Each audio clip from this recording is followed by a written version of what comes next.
Hello and welcome everyone. My name is TJ Hicks. I'm the program coordinator here at Rancho Mirage Library and Observatory. We're really happy to have you with us tonight. It's been a little while since we've had a virtual program as we've been in the midst of our summer reading program. We of course are excited to be welcoming people back into the library. Keep an eye on our website for a new program guide in a month or so that's going to have all of our fall programming. We can't wait to see you all again. But in the meantime, we have a great program tonight. I wanted to say a special thank you to the Library and Observatory Foundation. All of our programming is funded through our foundation and the contributions that come in. And we appreciate that. And that, of course, is how we are able to continue doing programs, bringing people in. And then the other way is through great partnerships like the one that we have with the folks here tonight on a great new anthology, Palm Springs Noir. I also wanted to just say how excited we were when we were contacted about this because of the whole local aspect, and really excited. I have had an opportunity to read some of the stories, and you really, if you're from the area, you dive right in. So I think people are going to enjoy hearing all about that tonight. So without any further ado, I want to get right into our program and hand it over to tonight's moderator and host and newcomer to the desert. Welcome, Mr. Corey Roskin. Thank you. Thanks so much, TJ, and thanks to the library for hosting this event. We really appreciate working with you, and we're all thrilled to be here.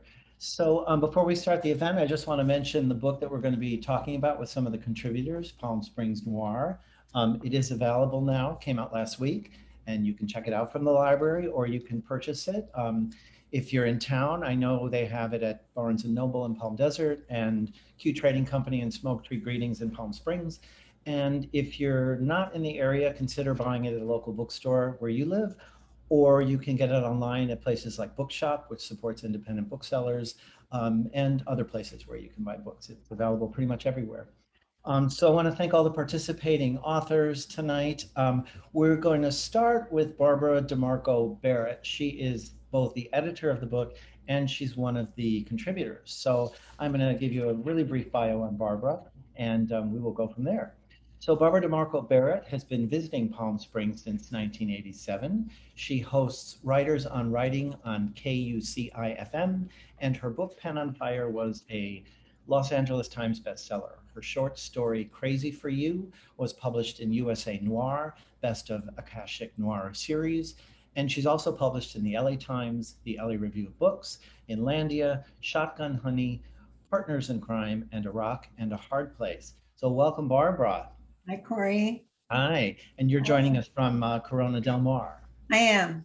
That's where I am. We're going to have you read a piece from your story in a little bit, but Okay. But before that, I wanted to ask you as an entry point for the discussion, how did you originally get involved with the Noir series, with the first story that you wrote, and then how did that lead you into Palm Springs Noir? The first story, Crazy for You, it all happened because of a buffet table. I was at a buffet table with Susan Straight and T. Jefferson Parker, and they told me about Gary Phillips. He has Orange County Noir. Why don't you get in touch with him? And I was assigned Costa Mesa, which is not far from here. And that was the first story. And I'd never written a noir short story before, actually. I was familiar with film noir. I love it. And I raised my son on film noir. I think he's okay. But so it was really Crazy for You that led me into this love of noir and Akashic. I had no idea about Akashic before Crazy for You. And so then I started going to Palm Springs, leading writers retreats. I'd been going out there, since '87, but probably in around 2003, I started doing writers retreats where I'd go into Palm Springs and rent a house for a month. And I became familiar with the crime log for one, because I was very interested in what was going on in Palm Springs that was crime related. But I also just loved being there. And the longer I spent in Palm Springs, the more I wanted to do this anthology. I mean, way back, I just had to do it. And so that brings us to about 3 years ago when I started talking to Akashic about it. And then 2 years ago, I got the go-ahead. And that's sort of the very short story of how it came to be. And we'll get to some of the other folks briefly, but how did you then choose the people that were going to be in the book, and how were, everybody's written about different areas within the Coachella family. How did that all happen? The writers in the book had to either live in Palm Springs at least part-time or be very familiar with it, travel there, whatever. And then I personally knew some of the writers I asked, and then others were recommended. Todd sent me a few. It was sort of a word of mouth kind of thing that started happening. And then some of their work I was familiar with, others not at all. But, you have a conversation with someone and I think with Michael, I don't think I'd read any of his stuff, but we had a conversation. Like, he's going to write a great story. I just knew he was going to write a great story. And he did. And so there was sort of a vibe, right, that I just felt. And some people I talked to, I didn't invite because it just didn't feel right. And then in terms of locations, everyone who lives in Palm Springs or the Coachella Valley knows how big it is. And so I wanted to cover the whole place and not concentrate it just in Palm Springs, but, start with Joshua Tree, go down to the Salton Sea, over to Idlewild, Anza, and out to Wonder Valley. And so then I just started picking places. Some people requested areas. I think Todd wanted Indio. T. Jefferson Parker wanted Anza Borrego because he'd been going out there since he was a child with his dad. And others, they were up for anything. And so I think the whole valley is really covered in a really nice way. Great. Well, I'm going to go to Michael in a minute because you mentioned him. I wanted to mention that I didn't say at the beginning, we're going to go for about an hour, and then there will be time for question and answer. So if you have any questions, you can put them in the Q&A box, and we will hopefully get to them later. So we'll come back to you, Barbara, to have you read a piece from the story you wrote. But I'm going to go to Michael now, who you mentioned, Michael Kraft, and I'm going to introduce him first before we have him read a small selection from his piece. Michael Kraft is the author of 17 novels, 4 of which have been honored as finalists for Lambda Literary Awards. His 2019 Mystery Choir Master won a Gold IBPA Benjamin Franklin Award. In 2017, his professional papers were acquired by the Special Collections and University Archives at the University of California, Riverside. And Michael holds an MFA in creative writing from Antioch University, Los Angeles, and he lives here in Rancho Mirage, California. So Michael, welcome, and we'd love to hear a brief piece from your story, which is called VIP Check-In, set in the little Tuscany area of Palm Springs. Thank you, Corey, and good evening to everyone. It's delightful to see all of you this evening. As Corey said, the title of my story is VIP Check-In, and the only background you need for this scene, which is not the start of the story, is that the first person narrator is named Dante. He works for a vacation rental company in Palm Springs. This was one of our premier properties up in the little Tuscany neighborhood, where the bohemian feel of steep, winding streets gave no hint of the million-dollar views enjoyed by residents behind their walled courtyards. In the gravel parking court on that rare, cloudy afternoon in February, my battered Camry looked especially pathetic, huddled next to an elegant champagne-colored SUV. When did Bentley start making those? The party of 2 was registered under the name Edison Quesada Real, booked for 11 nights, the entire duration of Modernism Week. It was a prime booking and high season, costing north of $1,000 a day. The office said the guy was a bigwig art dealer from LA, and they wanted him happy, so they sent me out for the VIP treatment.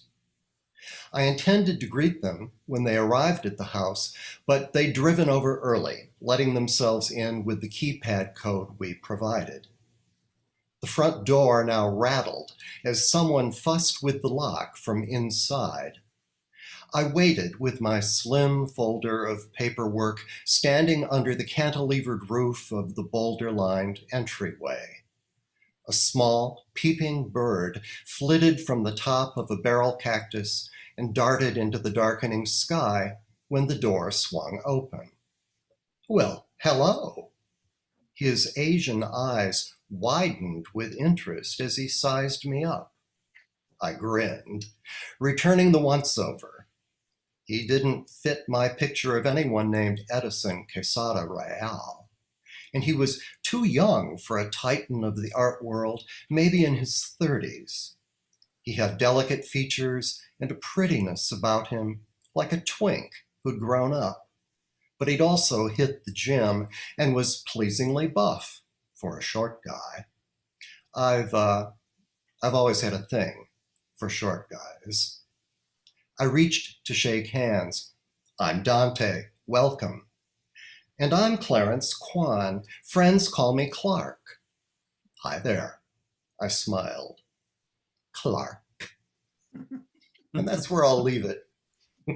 All right. Well, that's a good place to leave it. Thank you, Michael. You're Well, if I hadn't already read the book, I would be online, purchasing it right now. Oh, because good. Yeah. that's such a great introduction, just in general, to what many of these stories are like.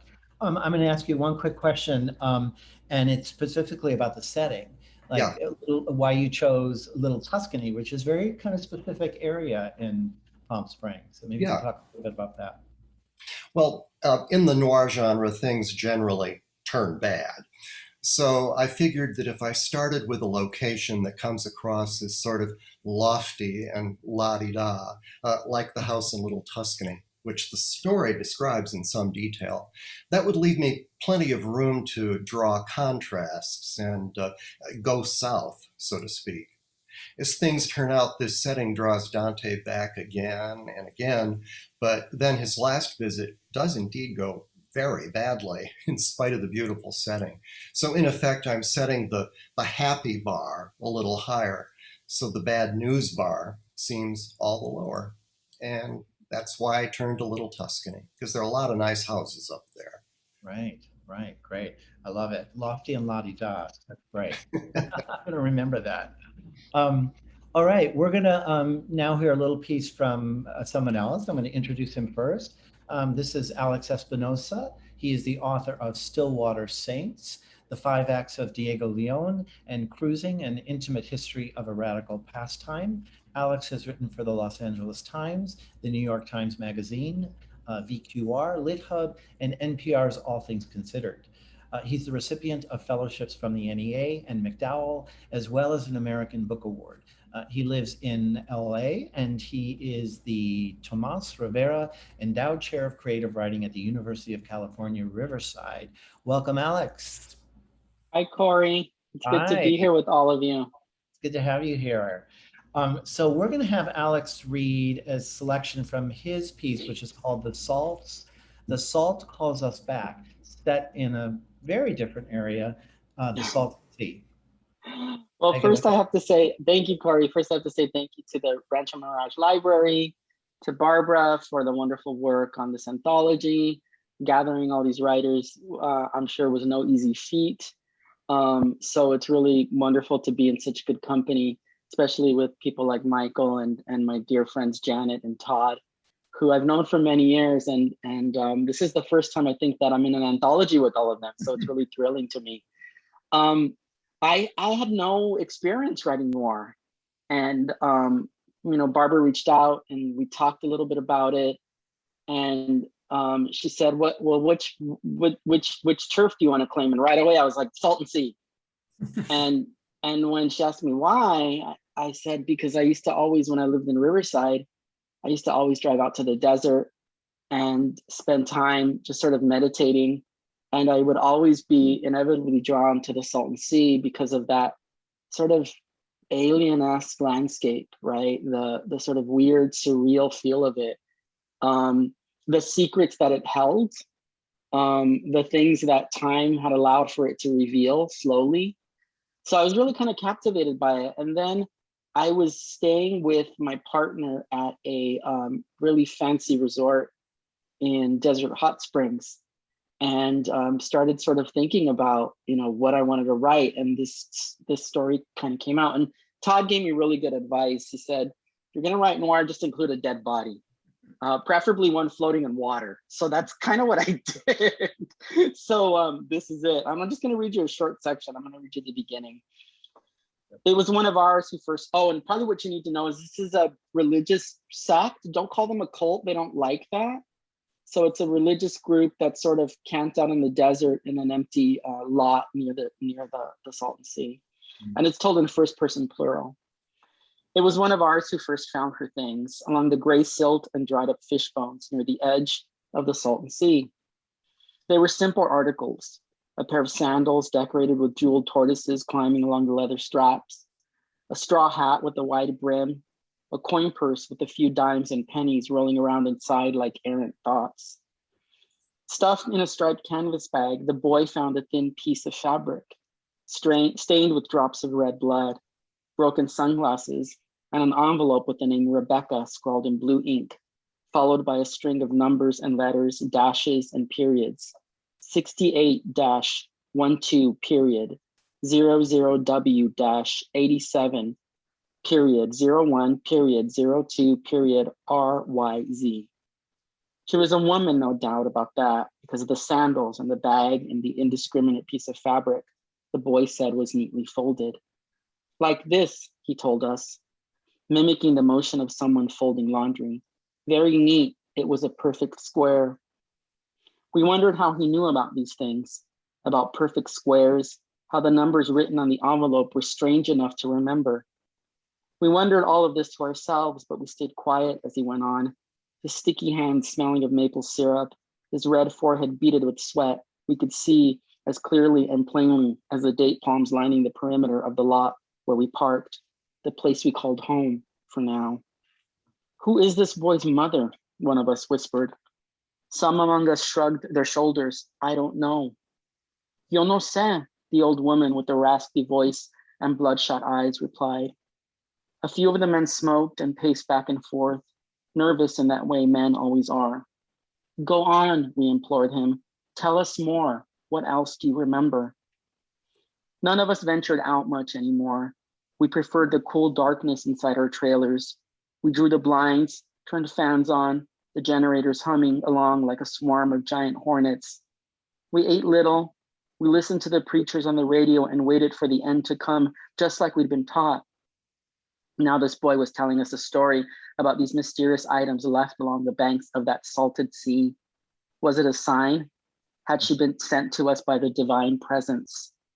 Was it a test? Was this boy even real? None of us were certain we even knew where he came from. Maybe he was making it up. Maybe he was lonely and looking for attention. When we asked him where he lived, where he came from, he pointed toward the opened doorway. And I'll stop there. Thank you, Ralph. Thank you. Yeah, you're it's interesting you were saying in Desert Hot Springs, because the boy is in Desert Hot Springs at one point during that story, but he didn't know where he was. And I think he said he remember there was hot and springs in the title. Yeah. And there's definitely a lot of like a mystique in your story, and yours definitely had that eerie quality of the Salton Sea and the cult that actually they call themselves an order. They don't want to be referred to as a cult. And so that kind of eerie element, were you thinking about that like when you decided to write the story?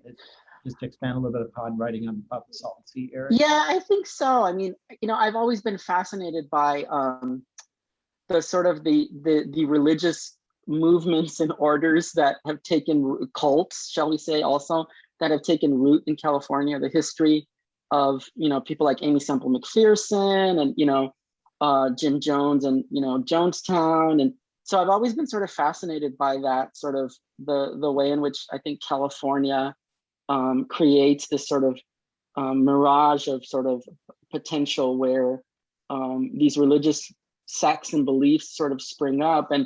And so that's always been something I've been really fascinated by and really haven't had much of an opportunity to write about. And so I kind of just merged those two things together. I was reading a book while I was at the spa, really fantastic book called Gods with a Little G by a writer named Tupelo Hasman. And it's about a group, it's a community in Central California has a really strong sort of fundamentalist Christian group that runs it. And so I sort of merged those two things together and thought, hey, you know, crazy religious cult and dead bodies. And here I was at this really fancy spa, and I saw this sign there that talked about the water content of some of the springs around there. And I thought, at one point they mentioned the water that they find in her body, that it doesn't match the composition of the water in the Salton Sea.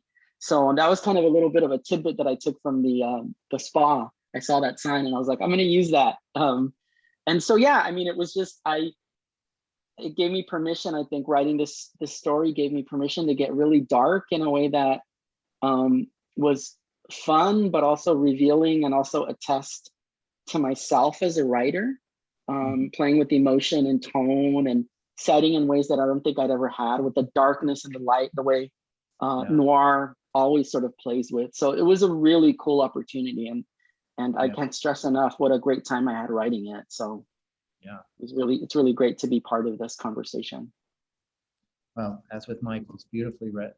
Thank you. Thank you. All right, well, we'll come back to you, but we're going to go next to Janet Fitch. Janet Fitch is the best-selling author of White Oleander, Painted Black, The Revolution of Marina M, and Chimes of a Lost Cathedral, an epic of the Russian Revolution. Her short stories and essays have been in a variety of publications. Two of her novels and her story, The Method from Los Angeles Noir, have been made into feature films. The Palm Canyon mobile home in Sunrise, which is in the story, belonged to her grandmother. So Janet, welcome. Hi. Good to have you here. Nice to be here. Nice to be anywhere, and nice to be in this anthology. Great. We're going to start. We'll have you read a little piece from your selection, which is called Sunrise, which is set in the South Palm Canyon area of Palm Springs. Yeah, it's a revenge story. It's a con, and a con man, somebody who has been ruined by a con man, sees him again in Palm Springs. So in noir, nothing is ever really over. You think you're done with something, and you're never really done with it.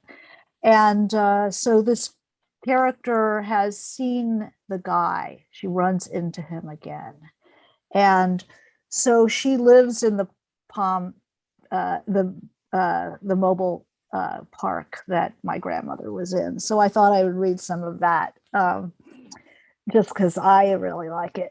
And so she returns home after spying on this guy.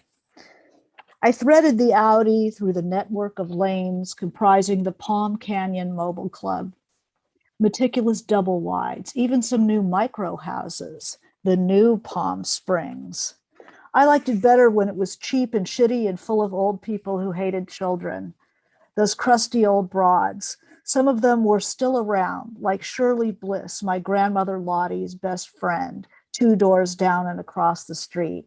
The difference in ages hadn't been apparent to me back then. I had thought her ancient, but she must have been only in her 50s. All the retired teachers who hate children, right?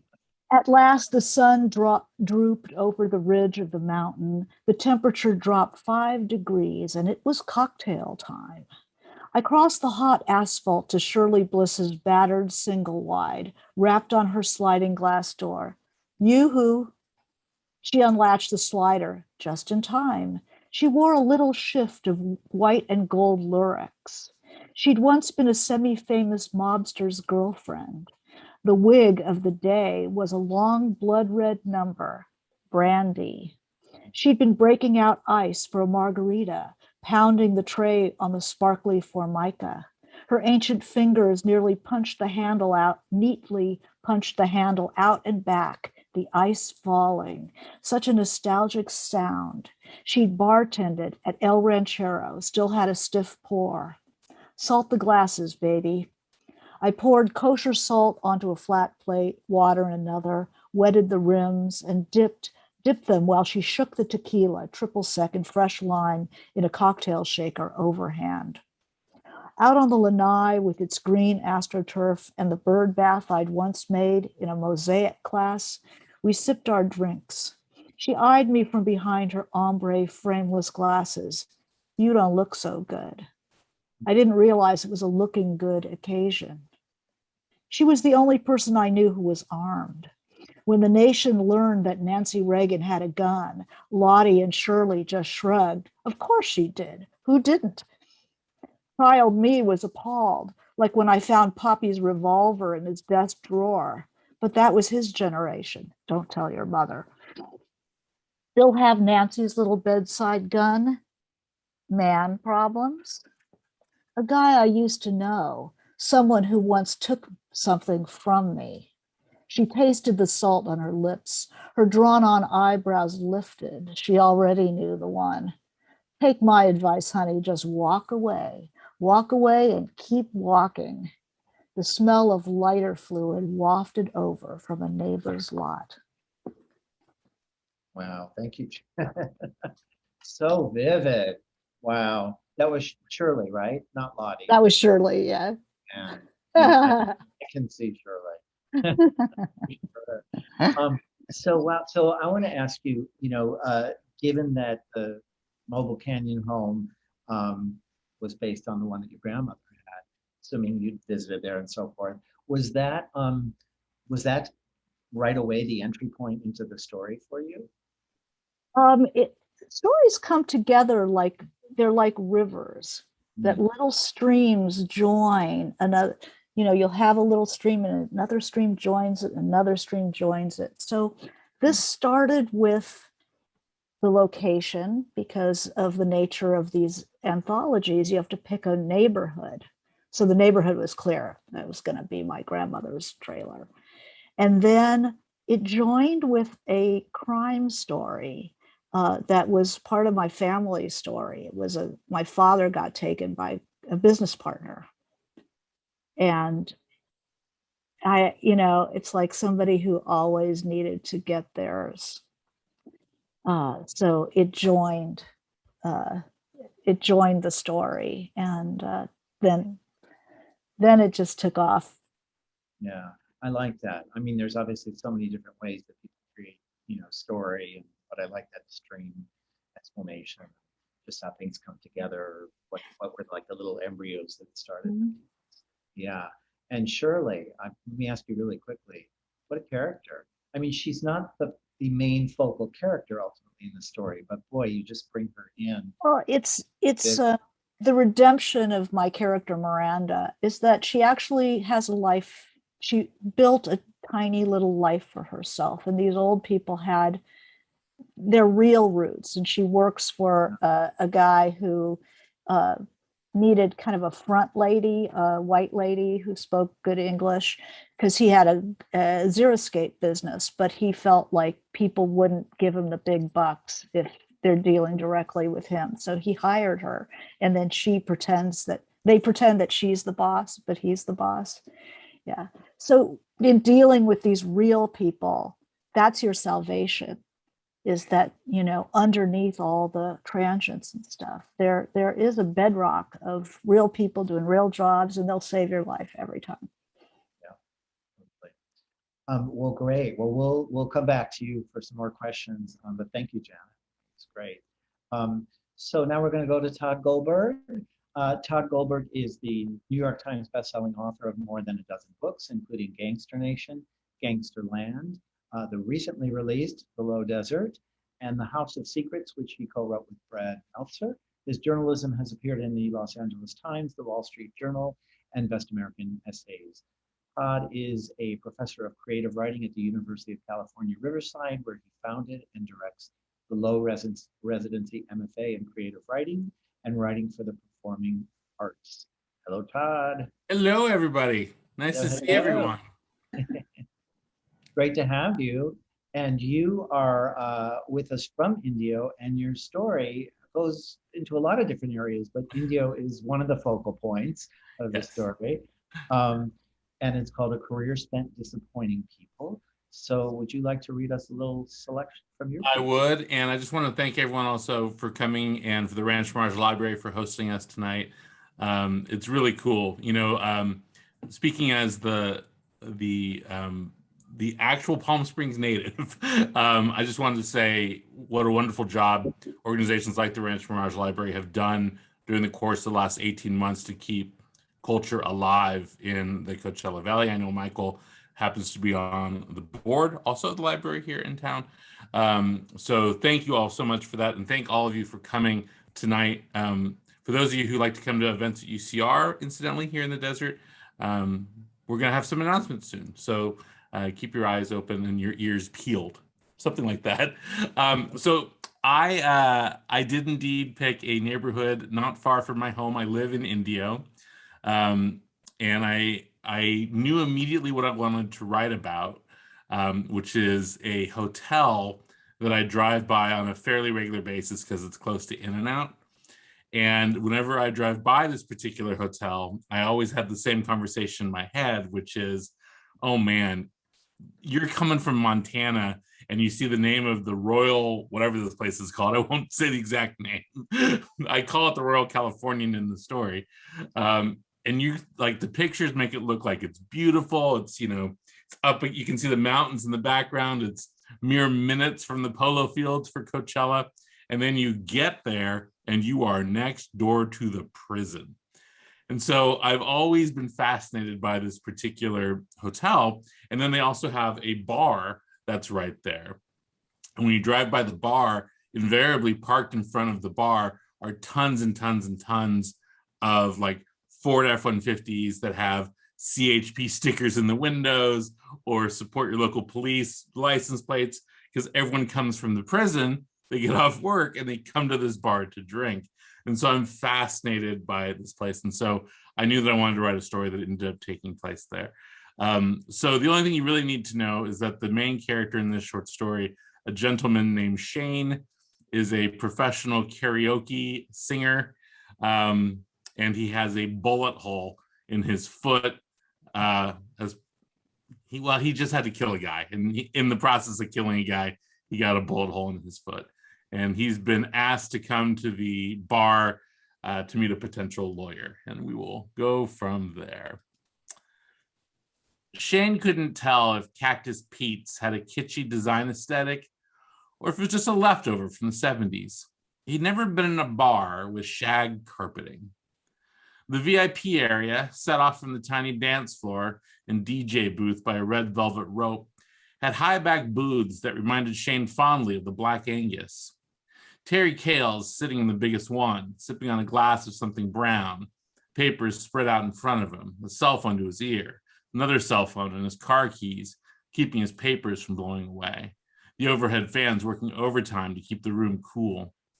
He didn't look up when Shane walked in, at least as far as Shane could tell, which was hard because Terry had on sunglasses, the bar's windows flooding the room with bright light. It was just before 3. Tomorrow at this time, Shane would be in the clear. That was the hoped-for result.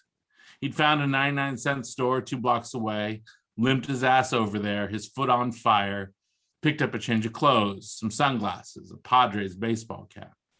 Went next door to the Circle K, got a disposable phone. He was about out of cash now, but he'd figure that out. On the dance floor, a woman was setting up for karaoke, and for reasons Shane could not fathom, there was a guy dressed as a clown sitting at the bar. Green hair, red nose, striped pants, big red shoes, stars and stripes shirt and vest.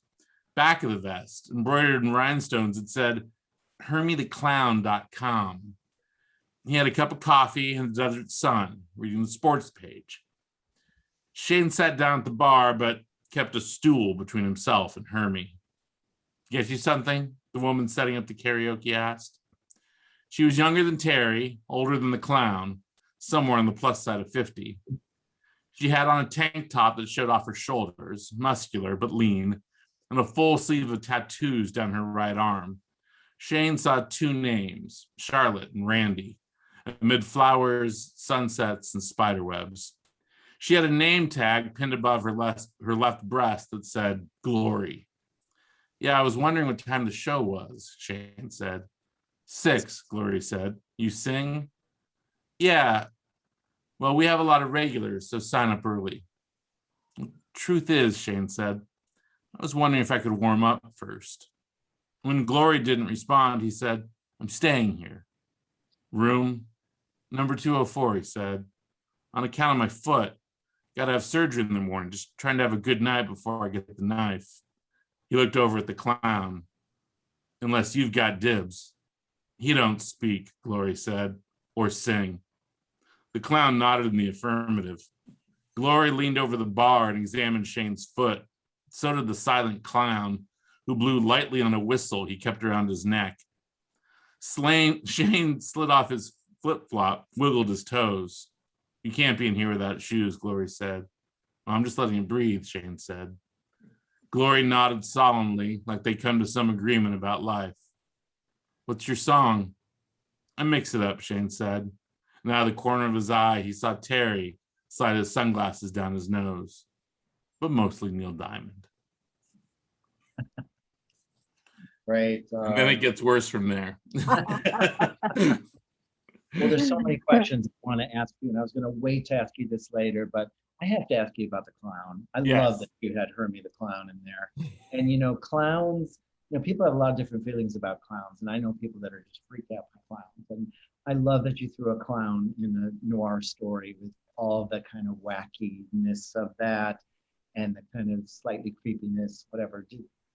Was that something you knew right away? How did that brilliant thing happen about the clown? So, Corey, you're going to find this out the longer that you live in the Coachella Valley. And the locals that are in the chat right now, I'm sure, are already nodding their head because they know it's about to happen. Before you say it, I think I've already found it out, but go ahead. Okay, good.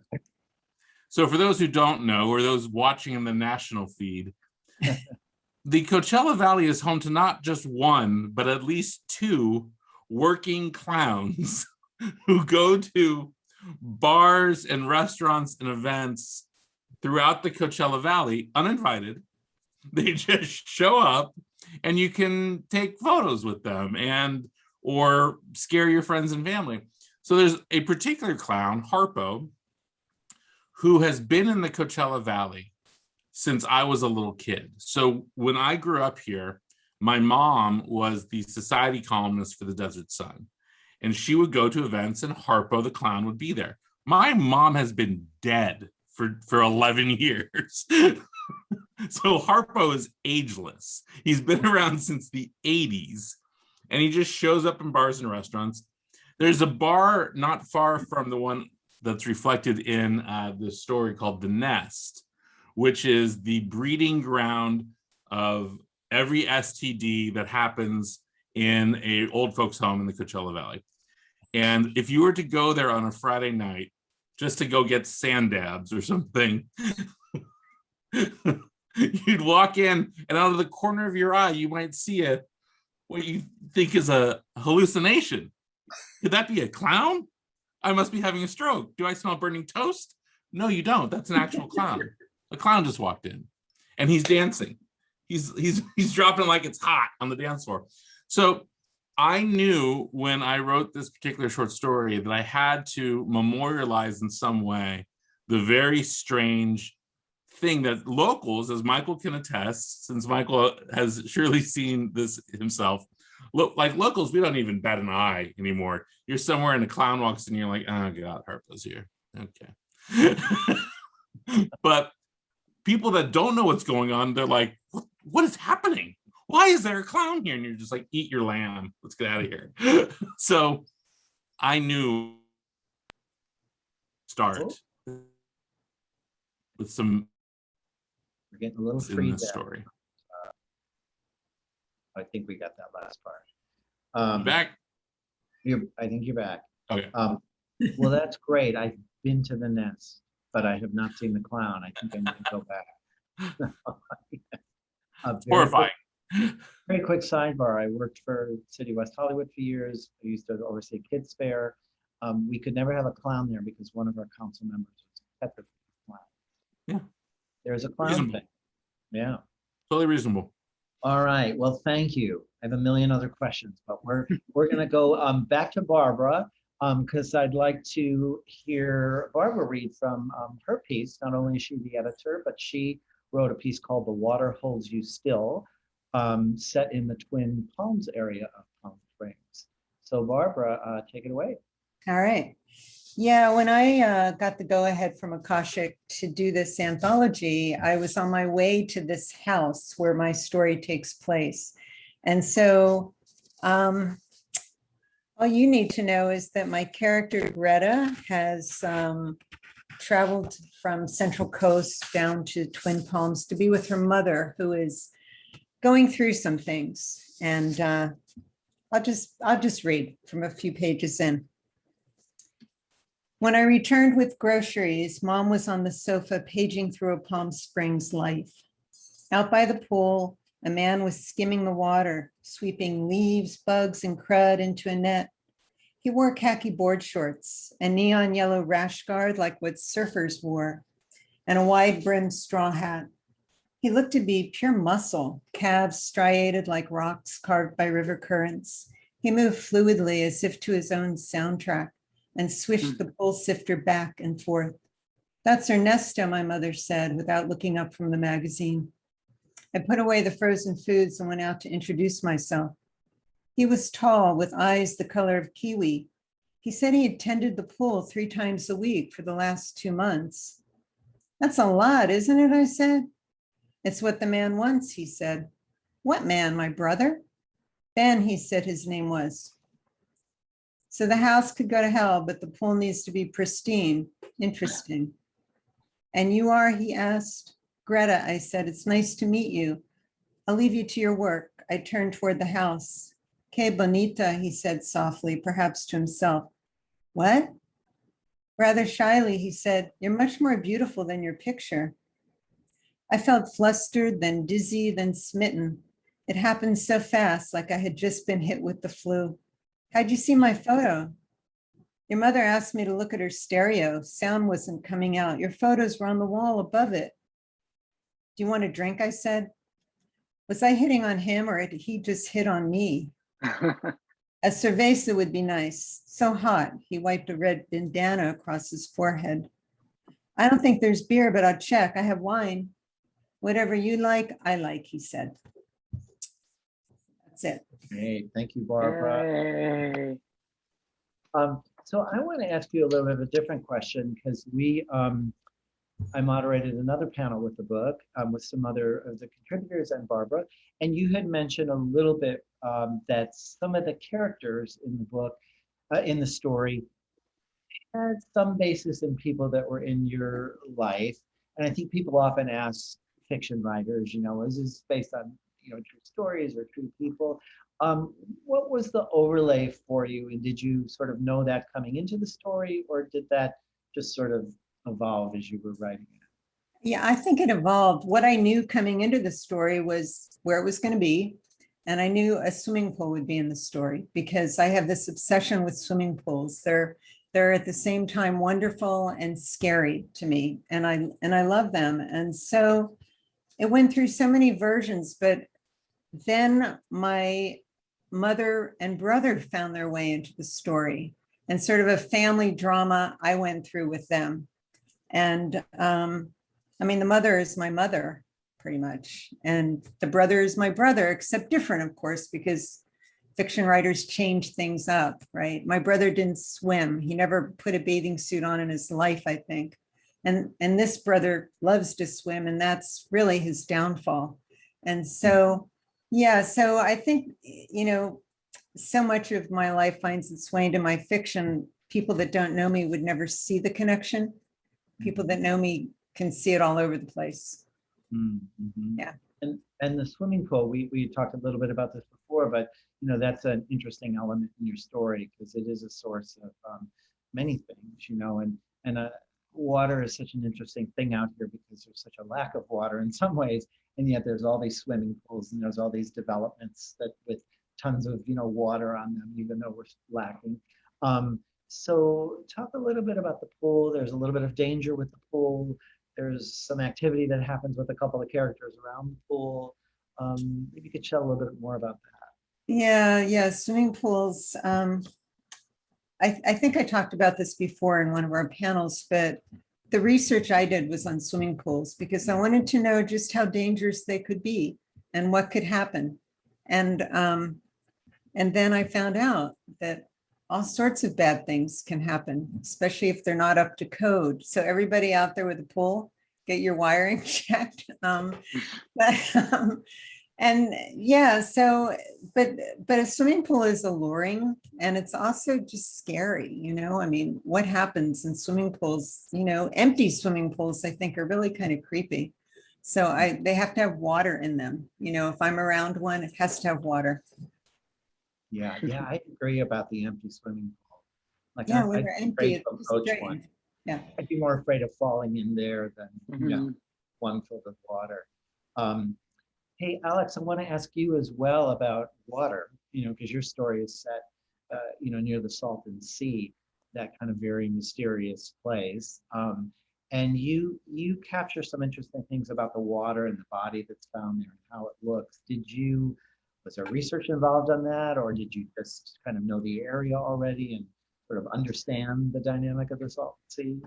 I kind of, I'd sort of been obsessed with the Salton Sea for a long time. The idea that there's a sort of ecological disaster that was created, and that and the history of all the resorts that were supposed to be out there, the remnants of something that could have been, I think, is always so fascinating to me.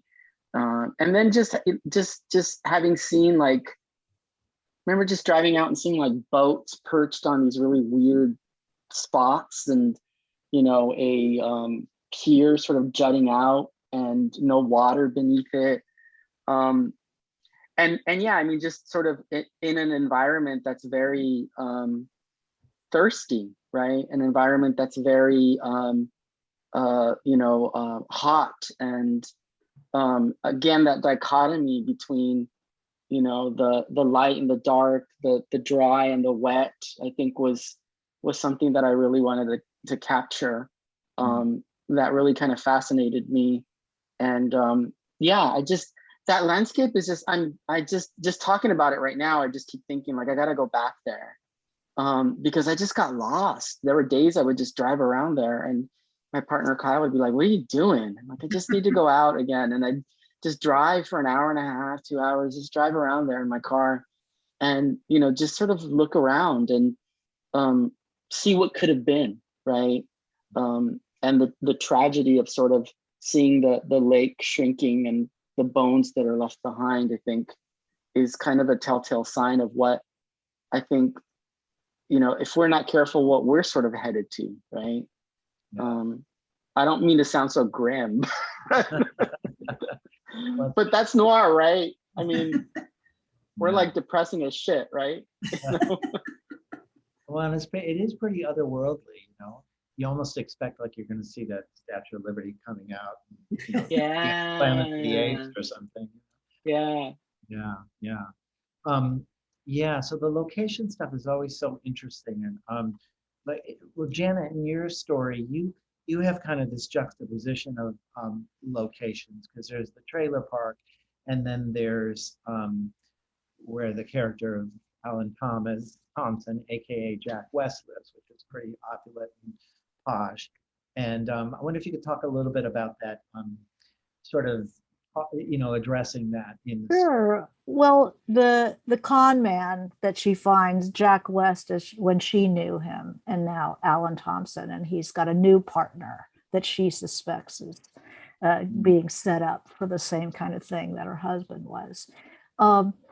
He not only lives in a beautiful mid-century home with the 270-degree view, but I think there's also real estate in general plays a big part in it. It's one of the best parts about noir is that crime, we think of people living in separate compartments, and we're the rich people. Oh, those people won't get to us if we put our bars up, or, but in noir, you see how permeable those worlds are by each other. So noir will take you from high to low very easily because crime moves, and part of the joy of noir, of writing this, is to be able to move between the layers of society, which are not so very impermeable. So I had a lot of fun with that. And real estate, what is the, Palm Springs in particular is, it's about dreams. It's about dreams and real estate. And selling dreams and buying dreams. And con is just, of course, big time attracted to those elements. So real estate does play a big part in this story. Yeah, we were talking a little bit before about, when I moved out here, people would tell me where they lived, and it was always the development they were in, which I had no idea where that was. And you riff on that in your story, because you're talking about this new development that's just called Sunrise. It's not Sunrise Palm, not Sunrise Dune. And you kind of give a little sort of nudge that, like, what does that mean? Just sunrise? Right. Right. Because there's so many layers to Palm Springs and the eras, and the glamorous mobster era, early era, and then you have the era that my character's grandmother, and her retired teachers in that era, and sitting in sulfur water in desert hot springs with the handkerchief on your head, and then the new, the ironic mid-century modern, post Frank Sinatra-ing and then there's a newer level that it's just flat out postmodern, and no irony involved. And so all the levels, I found that incredibly interesting. Yeah, very much. Todd, your piece, although Indio is a focal point, your person travels, and there's a number of places where they are in sort of the outskirts of LA, and there's the whole overlay of the music career. Right. And Indio is a stopping point ostensibly to go to Phoenix, although that may or may not happen. What did you know right away that you were going to have this person originally in LA with the whole DJ music thing? Yeah, the funny thing is that I had this idea for this story for a really long time, maybe 15 years. I'd had this idea for a character who sings a particular song at karaoke, and that particular song is Brick by Ben Folds 5. And if you know the song, it's a horribly absurd song to be your karaoke song. It's, for the people watching, go listen to it, but it's literally a song about abortion. And I knew that I wanted this guy to have this be his song as part of a con where he would make people cry, where he would say, "I bet you I can make you cry," and he'd sing Brick by Ben Folds 5. But I wanted to have this notion of a particular kind of grifter, in fact, who arrives in Palm Springs. And in fact, the character in the story, his father had been in Palm Springs as a lounge singer for a little while.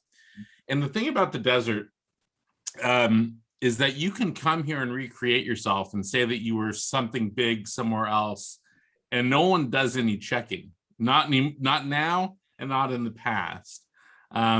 And what that results in is a rich history in this town of people being defrauded, as Janet said a moment ago, a rich history of people being involved in Ponzi schemes, every kind of low-level con that you can imagine gets perpetrated here in the desert. But the unique and strange and peculiar celebrity of the lounge singer in the desert, you know, as part of the 50s revival culture, the, you know, the not even the modernism, but the sort of the swinger era of the Rat Pack that is celebrated over and over and over again. And these are the kinds of men, I should note, that my mom was always very attracted to. So when my mom was the society columnist here, she dated low-level mobsters, lounge singers, and C-movie actors. And so a lot of the stuff that I'm writing about is, in fact, homage to this sort of era of my mom in this town. But I wanted to show that sort of transitory nature of that you sang karaoke in Northridge and you come to the desert, and because you have a good voice, you're now a star in the lounge singing business. And you know, I've said this before in talking about my book, The Low Desert, which takes place in the desert. But the sort of crime that also happens in the desert is built on a sort of benevolence of the people who live here. Because if you go to the hotels, you go to the restaurants, and you go to the nightclubs, and everyone that is there is a local, and they are serving you, that doesn't create a feeling of, oh, I love that person who's come to visit. It creates a notion of, I want that person fucking dead. You know, I want that person out of my town, and I want their shit. I want to keep their stuff, and I want to take that body and put it in the desert. You know, when I was a kid working in hotels, you know, we robbed people blind, and that's part of this culture too. It really is. You know, I thought it was interesting, you know, Shane, who's, you know, the singer, and still continues to sing Brick and Come on Eileen and these other songs, Right. or whatever. But he's a little bit sick of singing, right? Because Yes. at one point you say, I wrote this down, you said songs had stopped having meaning for him. He preferred absolute silence forever. So it's sort of an interesting juxtaposition that he's still doing this, but he's kind of a little bit sick of it, right? Yeah, he hates his job, you know, and when your job is to sing pop songs for people, you know, the allure of American Girl stops being important to you. You want that girl to jump off that patio she's standing on, thinking about jumping. And you know, I think about this in terms of a lot of people who work in the arts who begin to hate the thing that has made them their lives. And the reason I thought about this in relation to this story is there is that sort of retired old Hollywood person who is angry and lives in the desert and has nothing but, like, they self-publish their memoirs about, you know, how the accounting division of MGM screwed them. You know, I'm interested in those sorts of people as well, the people whose talent has caused them such a profound antipathy for the very thing that gave them their life. Wow. Well, I want to at least be able to get to Michael for one last question, because boy, this hour goes fast, and we're gonna hopefully have some questions in the Q&A. Someone did ask, I noticed in the chat, about this being taped, and I understand this is being taped, and I think sometime next week it'll be available through the library website, so other people will be able to see it. So Michael, I want to ask you a little bit about, so you're two, there's three focal characters, but there is a couple that's staying in the area. One is older, one is younger, there's some art involved, there's some complications with their relationship. There's some very interesting things about this sort of, you know, mixed generational gay couple in Palm Springs. Talk a little bit about that, because yours was maybe the one story that kind of had a focus on sort of that aspect of the community. Well, I've written a lot of gay characters in the course of my career, but it seems that couples that have certain disparities, in particular age, for instance, I mean, they just make better subjects for development. I don't know. I don't think I have a very eloquent, you know, follow-up for that. I mean, those characters just lived for me. They're very different from each other, and very, very different in their motives and their thinking. And both of them were sort of richly characterized. I mean, there's Edison, who's in a wheelchair, and this art bigwig, a dealer in fine prints, and then there is his much younger husband, who is Asian, and I don't want to say too much more about Clarence Kwan, because that would give things away. But I meant to set up a real contrast between the two of them, and one of the obvious ways to do that is the fact of their age difference, and also their racial difference. Mm-hmm. So I just like I had to ask Todd about Hermie the Clown. I have to ask you about that wacky pink fluff, which I think was mentioned in, maybe it was the article of the LA Times. It's Right. such a kind of quirky aspect of the story, but it's just, what was that about? And I love that silly thinking. That really goes back to college. I mean, my friends and I would have dinner in the dorm, and some evenings for dessert they had this that it was called pink fluff, and I later discovered the basic recipe for it is red Jello and Cool Whip that are blended together, and it just always seemed like such a ridiculous concoction. It's stuck with me for many years. In fact, about 20 years ago, I used that same concept in another book, but it was certainly time to revive it. And the Edison, the older character in the wheelchair, is a bit obsessed with this pink fluff, and he's a bit of a diva, and he's frequently demanding the pink fluff. And all I'll say is read the story, and it's an important character in the story. Well, and needless to say, I mean, I'm not shy about, cutting noir with a bit of comic relief. There was quite a bit of it in that story. So we could keep going a little bit, but I want to check with the library about questions. So at this point, we haven't seen any questions come in through the Q&A box. So if people want to use that Q&A feature and type in their questions, they can feel free to do that. I do see one, actually. I'm just noticing now. For Michael, if there's any chance his story would be expanded to a novel, and that might be a good question to ask everyone else. So is it okay, TJ, if we take that? Yeah, definitely. Okay. So Michael, I'll let you take that, and then we'll see what other folks have to say. Well, I suspect that question was a plant, but I'm happy to answer it. I happen to know that it's your husband who asked it.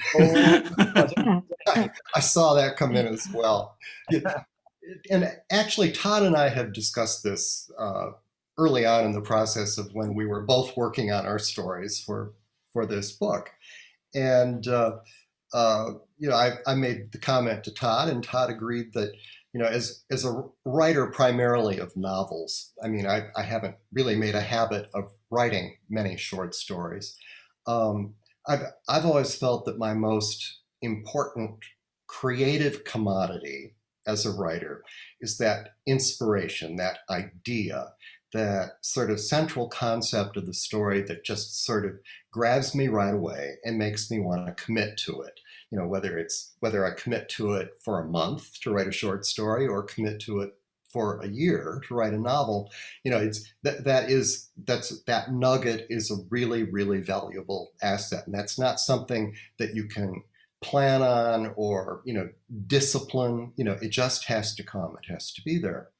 And the comment that Todd and I were sharing was that it does seem sort of a waste to take a perfectly good idea and and just let it go as a short story. So I did not intend, when I set out to write VIP Check-In, for it to be the basis of a novel. But by the time it was finished, I knew that it had to be for me. So yes, there is a novel in the works, and I'd rather not say more about it at this point. But these were all new characters for me because I had never written noir before, as a lot of people have remarked. This was a first for a lot of us. So it's not as if I had anything thought up and ready and waiting that I could just, brush up for the anthology. And I looked at the invitation to write it as being a really good excuse to, broaden my horizons a bit and try something new. So I went with entirely new characters, a new situation. And as I developed those characters and their relationships with each other, I realized that there was really, quite a bit of fertile material for development. So that's what I've been working on lately. So if people like the short story, sit tight because there's more coming. At the very least, you already have a blurb from the LA Times calling it, the greatest story in American history. Todd, how about you? Have you thought that this could be, expanded in some way? I think Todd froze. This is a We first. lost Barbara, but I think she's trying to get back on. How about Janet or Alex? Either of you? Janet, go for it. So I actually, because I'm a novelist, I wrote the story long and did have to cut it. And the thing about novels, you can feel when a short story, there's more there. Yeah. And I'm working on something now, but I could definitely see a short novel coming out of this. Yes, it would be such a treat too. I love noir. Yeah. How about you, Alex? You know what? After I spent time with these people, I wanted to take a long shower. And people in my story, not real people, but I kind of felt I needed a long shower. There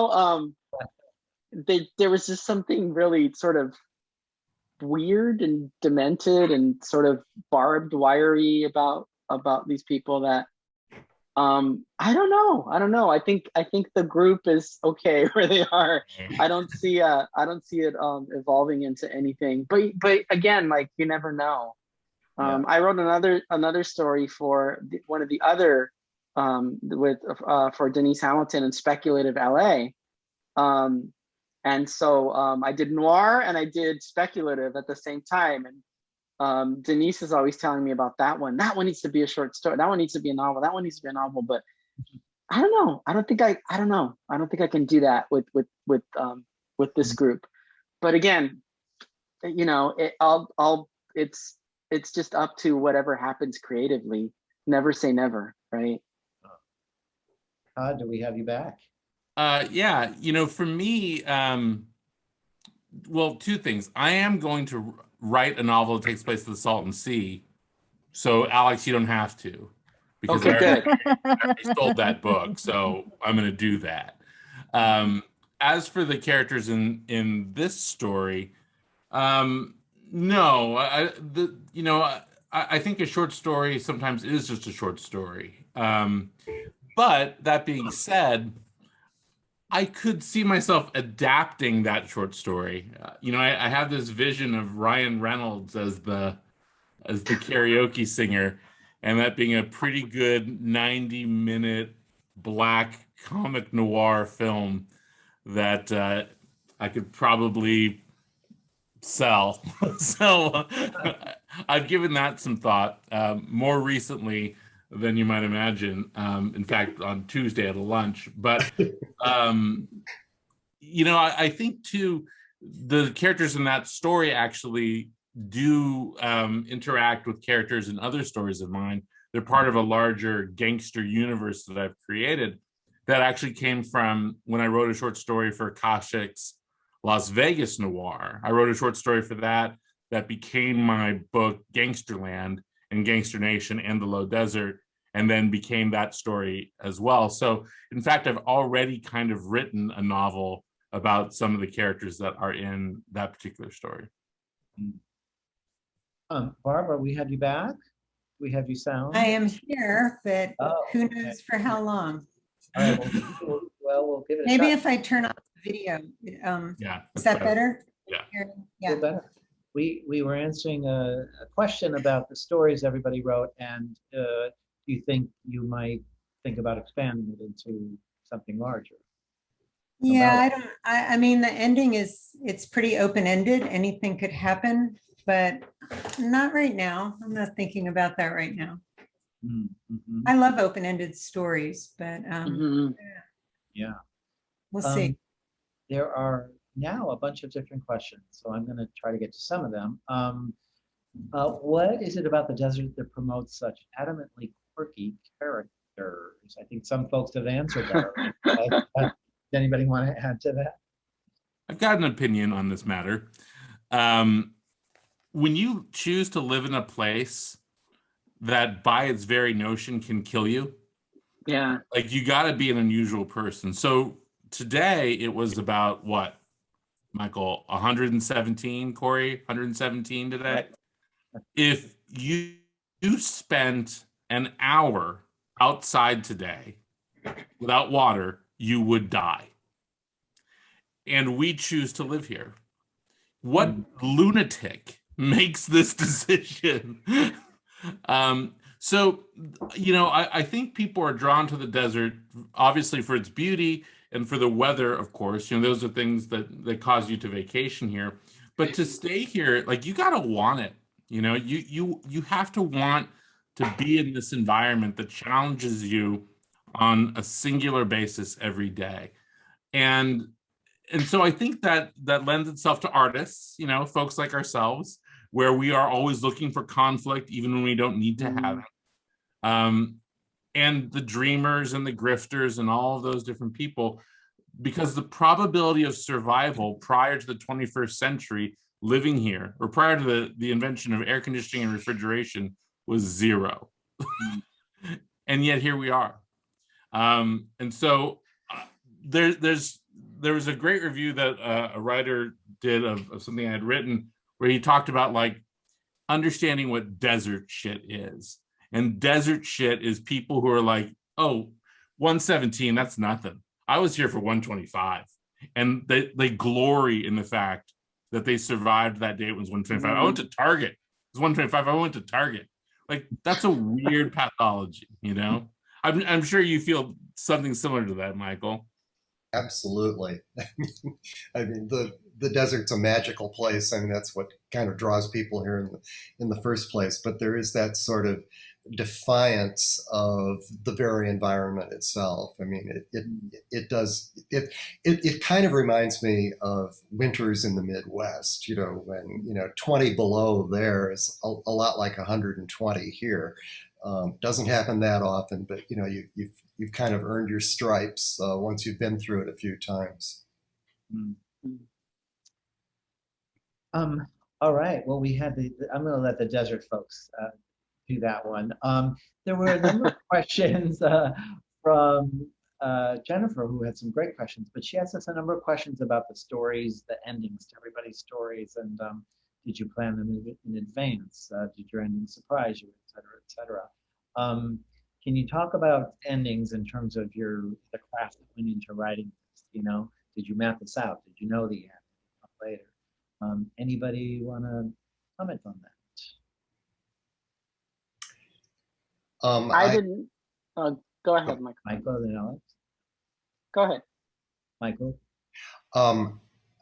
I think I might be unique in this group. I mean, most fiction writers I know are not outliners. Correct me if I'm wrong, but I am. And I never started, I didn't start drafting the story until I had it sort of all in my head and at least a rough outline on paper. It's not as complicated. Writing a short story is obviously not as complicated as writing, for instance, a mystery novel that has a lot of interrelated moving parts. But still, I planned it up thoroughly in advance, and the ending to my story is ambiguous. The central character, Dante, is left in a great deal of peril at the very end, and you really don't know which way it's going to go. I can say that from the beginning, I wanted to do that. For some reason, an ambiguous ending to me for the story I wanted to tell was more satisfying than ending it in a very life and death way. But that was my preference regarding my story. But the point is, yes, I knew that, if not in advance, at least very early in the process. This was not a story that wrote itself. I was sort of in command of it. How about you, Alex? You're going to say something? No, I was going to say I was completely surprised by my ending. I had no idea what I was sort of like leaning toward. It was just, so that ending, the ending in the book, in the piece, it was a complete surprise to me. Like it was something that was not planned at all. But then sort of when I finished it, it's almost like you sort of step back and you're like, okay, I think I got it. Step away slowly. It just kind of made sense for, the way it ended, but complete surprise. Janet, I'm curious about your answer, especially because your last two books, which came out in the last few years, I know you spent a long time on them, and there's a lot of characters and about 1,500 pages between the two books, if I know correctly. Wow. And I imagine there was a lot of research and time and story, and it wasn't like, oh, here, I know the whole story right away. So writing this short piece, well, you said initially you wrote it as a longer piece. Did you? Yeah, it was a little longer. We had to go through it and trim it out of it. Did you know that trajectory to the end right when you started, or did that sort of evolve? No, I kind of feel my way around and fall over the furniture. So it takes me a while. And, at the end, I don't like to, talk in too much specifics because the ending is the proof of the pudding, right? You're sort of God, when you're writing a story, especially a story about crime, you're sort of God, and the ending will tell what your view of humanity is, what your actual moral values are. You're going to be making a philosophical point, although very, very, not on the surface. So don't worry about that. But every writer actually tells you their worldview, especially in what they think happens to their characters, especially in crime. In a crime story.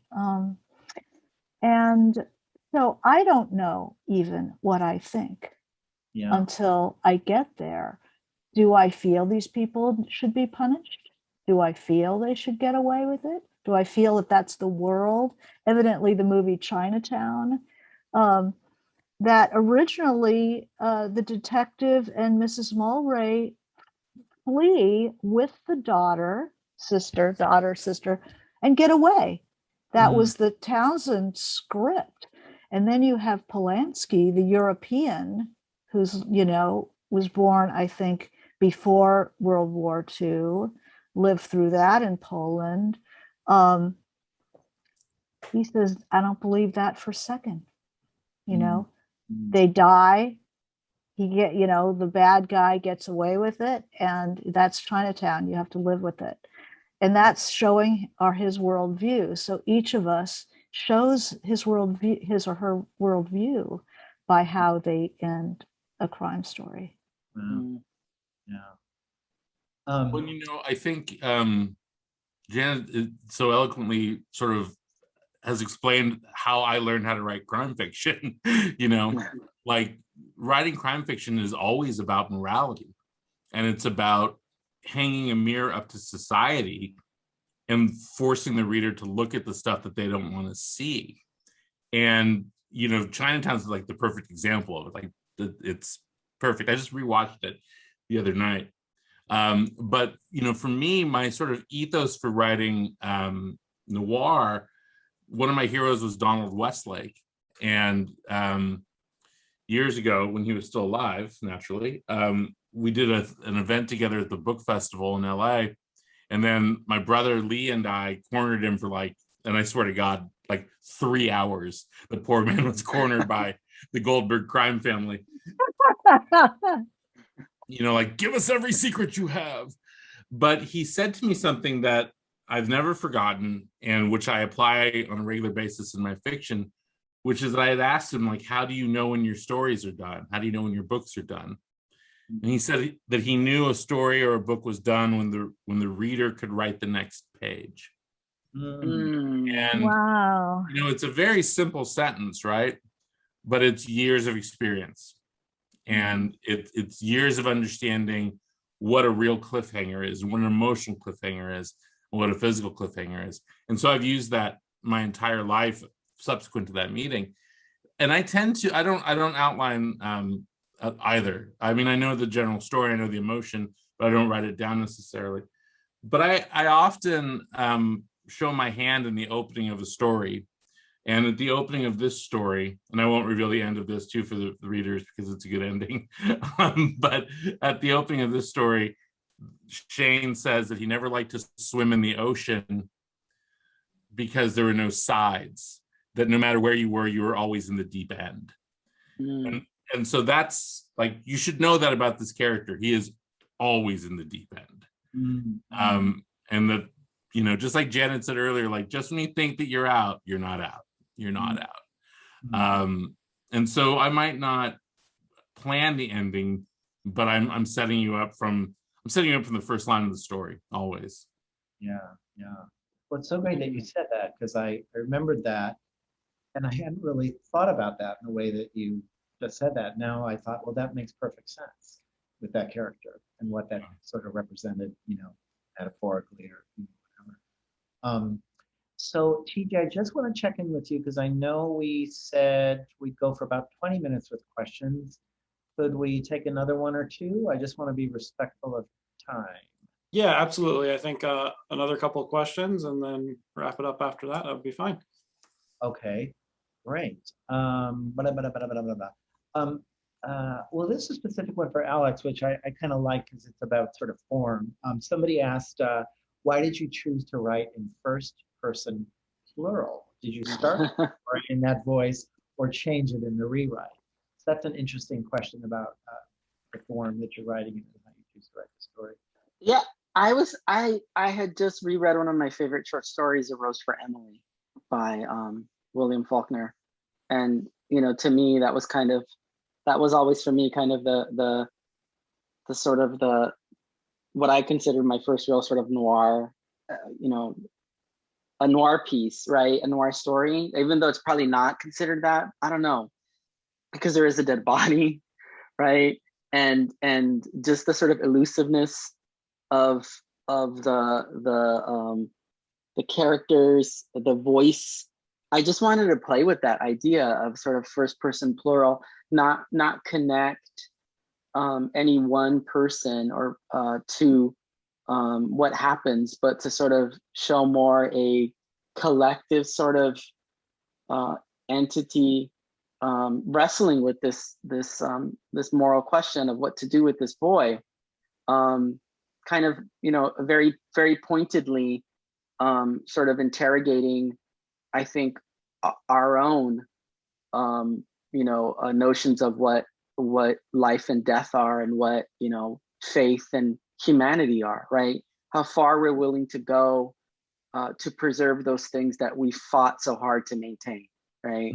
And I didn't want to put that in one person, right? I thought that would be too much to sort of have one character carry, right? The emotional burden of that, I think, would have really clogged the story.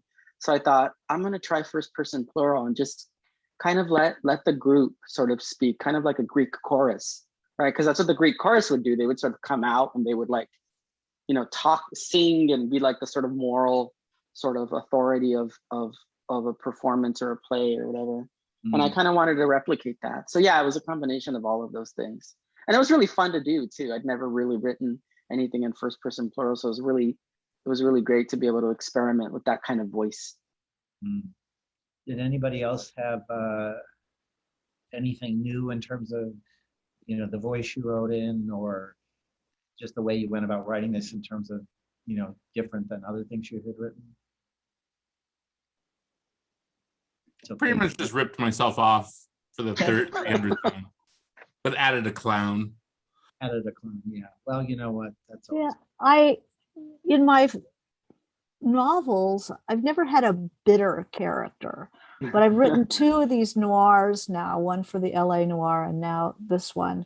And it's really fun to take a bitter person, Yeah. and see where they go with that point of view, see where that gets them. Interesting. Yeah. You know what I thought, if I could just jump in here, I loved the name of your character, Janet, Shirley Bliss.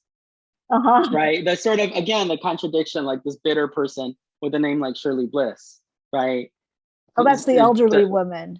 That's the elderly woman. Miranda is the protagonist. But the name Shirley, like that's just such a great names name. Are great fun. Yeah. You're all so good with names. Yeah, I loved, Edison Quesada Real. I mean, Come there's on. a lot in there before I even do that character. It's great. You guys want to know where I come up with my names? I'm going to tell you. Yes. Yeah. I'm typing, so I have a screen right here, and I'm typing, and I think I got to give this person a name. And then I turn, and I say, all right, I'm going to pull a first name from this row of books. I'm going to pull a last name from this row of books. Wow. Great. Wow. Wow. I'm terrible with names. I'm terrible too. The author name or the character name? Either or. Well, actually, in my book, Gangsterland, there's a bunch of dead FBI agents, and literally it's like I looked at the H's and it's like I went, Steve Hodel. I was like, oh, Hodel, I'll take Hodel. So there's Agent Hodel, and I went down one, and I picked the last 3 authors and just used them in the book. Wow, I'm stealing that. Don't you have a character also in one book named Alex Kyle, which was I have a character in a book named Alex Kyle after Alex and his partner. Wow. I have a character in my second novel named Todd Duran. So it's Tod Goldberg and Wendy Duran. My lovely wife. Yeah. Wow. There was a woman I knew who I hadn't seen for years who wrote a memoir, and I went to see her thing. And then I read the book, and she had on one page, there was a character named Corey Roskin. So my name's Corey Roskin. And I asked her later, I said, did you? And she said it didn't even occur to her. It must have just been somewhere buried in the back of her brain. It's funny. Yeah. Well, I know we're kind of getting to the tail end here, so I think it'd be good to close and just ask everybody, what's next? What's on your plate? And let's just go around. Michael, what can you tell us? Well, I basically already told you. I'm developing a short story into a novel, and the working title of the novel is the same as the short story, VIP Check-In. All right. Excellent. And Barbara, are you still with us? I'm here. My video is messed up, but I am here. Well, we can hear you. I know you're ensconced in Palm Springs Noir land, but anything else you would want to tell us? Yeah, no, I've been working on this novel for years called Salvation Mountain, actually, that takes place out in Salvation Mountain. So we'll see what happens, Right. And Janet, how about you? I am working on a novel I started during pandemic. So I wanted to work on things that I actually knew about, because the heavy research of the Russian Revolution, you're going to do that once in your lifetime. So it's a novel set in Los Angeles in the 2012, the 70s and the 30s. Fuck yeah. I can't wait. And so I like LA in the 70s. People haven't done that very much. And then the woman's mother was a dancer at MGM in the 30s, and a performer as a child, and supported the family, and a lot of LA history. I like history, so it was something that I could do that wasn't in Russian. Great projects. Alex, how about you? I'm finishing up my novel about which Janet read and very kindly gave me lots of really good feedback. I'm working on a novel about a family of Mexican luchadores. So they're wrestlers with the masks. And the novel explores issues of, labor and bodies and the oftentimes the push and pull of what a brown immigrant body kind of has to go through in order to survive. So that's what the book's about. And then they wear masks and there's lots of flashy costumes and lots of tights and men rolling around and, all kinds of vaguely sexual poses. Oh, another one to look forward to. Not that it's a fetish or anything of mine. Okay. And Todd, I mean, your newest book came out pretty recently, so I don't know if you're still on the circuit with that, but what can you tell us about what's next? Well, The Low Desert came out in February, and I did an event a day, like 4 months. But no, I'm working on right now. I'm working on the conclusion of the Gangsterland trilogy. So the third and final book about the Rabbi David Cohen / the hitman Sal Cupertine. I have to turn in exactly 12 months from today. So I'm going to start writing that, and we're going to see how that. Oh my God. Oh, God. And then directly after that, I sold a book called Salt and Sea, which is based on the title story of The Low Desert, which is about a sheriff at the Salton Sea in the 1960s and the influx of organized crime and the development of the Salton Sea and then Palm Springs in that same era. Ooh. Right. Well, I mean, a lot to look forward to from everybody. So, first of all, I want to thank all of the contributors to the book. You're all incredible writers and artists, and man, what a pleasure, to spend time with you. And especially Barbara, the editor, writer who sort of got this all together. And I'm sorry we can't see you, but we can see you. I'm here. We can hear you. We feel you, Barbara. Yeah. And big thanks, of course, to the Rancho Mirage Library for helping us to make this happen.